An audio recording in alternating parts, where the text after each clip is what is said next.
here's the thing, and I I did my watch list in terms of two parameters, right? Which was market share and momentum. Don't confuse this with a stock pick, okay? Because God knows what Wall Street is doing, was it baked in, the valuation? That's not what I do. I do more market and product fit type of stuff. So, first thing in semi is AI is going to lift all boats. It's going to be in the data center, it's going to be in PCs, it's going to be in smartphones, it's going to be on the industrial and commercial edge. And you will need new semiconductors to plow that in. So I think some really interesting companies out there. They're going to gain share and momentum. Are going to be AMD, right? Data center and AI PC. I think they're being super conservative with their forecasts. Intel, AI PC. I think you're going to see evidence of 2025 data center competitiveness with a new GPU, and we're going to see some foundry action. Qualcomm, AI phone, AI PC. They're getting zero credit for that right now, and like I said previously, I think we're going to see a super cycle out there. And I think the memory folks are going to memory market's going to get back to normalcy, and we're going to see the Samsungs and the Microns do well. Some of the ones that are a little harder to pick would be in NVIDIA, which is they crushed it for so long, and they're a trillion plus valuation company. But the question is, can they maintain the near 100% non-China market share in AI accelerators? That I don't think that's going to be possible. If AMD gets a 10%. Then there's companies like TI and Microchip. Like, I don't even know what they're doing in AI. Texas Instruments is kind of the sleepy company that doesn't want to say anything to anybody. Kind of interested in spaces that are kind of boring, vital, but boring. They're leveraging some of their manufacturing capability to have lock-in and exert pricing pressure on customers. And then Microchip, I mean, where do they even play in the FPGA market? And how do they accelerate AI? And how are they going to do this year? It's kind of a mystery to me. So that's it. That's my Pat Moorhead semiconductor watch list for 2024. Yeah, I think you hit on some good points. And, since you sort of went first, I'm going to try to be additive and, where I can. What I will say is I agree. It's become sort of, when I was on CNBC yesterday, and like they kind of asked me my winners, and my whole comment about NVIDIA is just like, is that even a topic? It's not because they're not a winner. It's just because like everyone knows that one. And by the way, it's up like 1,000,000% jokingly, but and now what they're going to have to do is, how do you keep growing at triple figures over triple figures? We saw this with Zoom during the pandemic. It's like they came back to earth when they started growing 20%. And everyone's like, well, this company sucks. It's like it can't continue forever.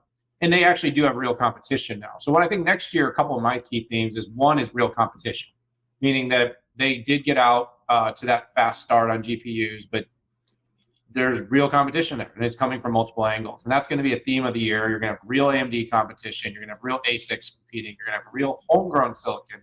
Do not mistake for a minute that these cloud providers do not want to sell lots and lots of homegrown silicon. And so that's definitely going to be a trend line. I'm all for a big buying cycle for PCs. Those companies have had a really tough few years. And the AI PC, which still, by the way, has some work to do in terms of explaining what it really enables for its users, but they will get it right this year, and they will create a cycle. I think the cycle starts a little later than everyone thinks. I think everyone's thinking middle of next year. I think it starts out a little slow, but I think it's going to pick up into the end of next year. And by next Christmas, we're going to see a real tidal wave of buying. I'm going to make a bit of a call out on one company, because everybody kind of has been very positive on NVIDIA and AMD. But I actually think Intel's turnaround is in motion. Now, for a few years, we've been saying it could turn around. I think that event, that AI Everywhere event, was a big moment in the Pat Gelsinger reign as CEO of Intel. I think this is the moment, you're starting to see the market is understanding and accepting that it's meeting its goals and it's meeting its timelines. And, we want in the country, is the US and the world, the allies in the world actually benefit. I don't know why I said actually. They benefit significantly from a strong Intel.